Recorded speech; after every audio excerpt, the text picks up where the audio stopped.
The only hope I had, the only thing that gave me life was the mitzvahs, your Torah. So he says, I know this already. And when they were chasing me and I had the fear of death before my eyes, the only way I was able to survive against all rhyme and reason, statistics, and laws of nature was only because of the Torah. So he says, so I understand that it's because of the Torah mitzvahs that I'm able to live. I understand that's my reason for life. So if you know that your life depends on this, you don't forget it. You know, they say, how many times can a man forget his wife's birthday? The answer is only once. Either he won't be alive after, or she'll never let him live it down. He'll never forget it again. Right? So things are really important. We remember them, and that's where we get frustrated. Guess what do you want? I forgot. Why is she angry? You forgot. Anybody could forget, but what could you forget? The things that are not important to you. And the Alshach says, David HaMelech, through his experiences and through the most difficult times, he realized that this is where life is. And that's why he says, Lo'elam, it's impossible for me to forget. Because when you will know this is life, where life is from, how could you forget it? This beautiful story told that a chassid came to the Chidush Harim, and he said, Rebbe, give me advice. How can I remember the Torah? I keep forgetting everything. So the Chidush Harim said, tell me, did you ever forget how to eat? Did you ever stick a spoonful of food into your ear? So the chassid started laughing. He said, of course not. He says, why? He says, because life depends on eating. That's why. You didn't forget to eat. You didn't forget how to eat. Don't forget the Torah. Now the words of the Chidush Harim are actually not original. He put them in a creative way. He said, did you ever put a spoonful of food in your ear?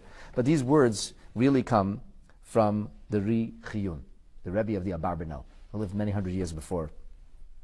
He was the leader, the Torah leader, in Lisbon, in Portugal, before the Abarbanel, who was the last great Torah leader there, before the Inquisition. So Rabbeinu Yitzchak Chiyun, he says that the meaning of Lo Eshkach, why will I not forget? And why does David HaMelech start off by saying Lo Eshkach? Why didn't he say Ani Ezker, I'll remember? He says, no. He emphasizes Lo Eshkach. Do you know why he says? He says, because this shows how much we cherish the Torah. I cherish it so much, he says. It's kol kach chaviva olai. It's so dear to me. It's impossible to forget it. Kishem shalei eshkach mezoini. Just like I won't forget to eat. I won't forget to eat. He says, I won't forget to eat, so too I won't forget the Torah. That's the meaning of La'ilmei Eshkach. Because I understand why. Because Bam Toli Chiyusi. In it, my life depends. And because I know my life depends on it, how can I forget it? It's like forgetting to eat.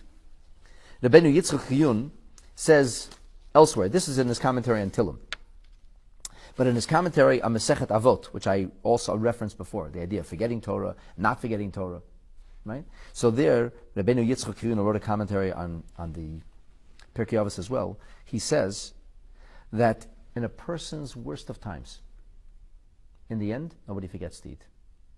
Nobody just forgets to eat till they starve. There's no such thing. At some point, you remember you're hungry.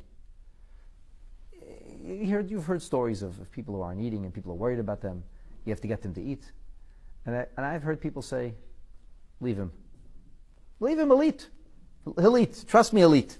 Now, it's true that sometimes people can become malnourished and become ill because they're not eating, but nobody dies of starvation by mistake. It's not humanly possible. We remember to eat. And so Rabbeinu Yitzchak said, the Torah is like our food. Kivam chiyusani, it's your food, you don't forget to eat. If you don't forget to eat, you shouldn't forget to learn Torah. Same thing. You just don't realize that that's where your life is from. That's the problem. The reason we forget is because we don't realize it. Should we realize it? Would we understand? We wouldn't forget it. Ayala Sahuvim adds a beautiful nuance to this.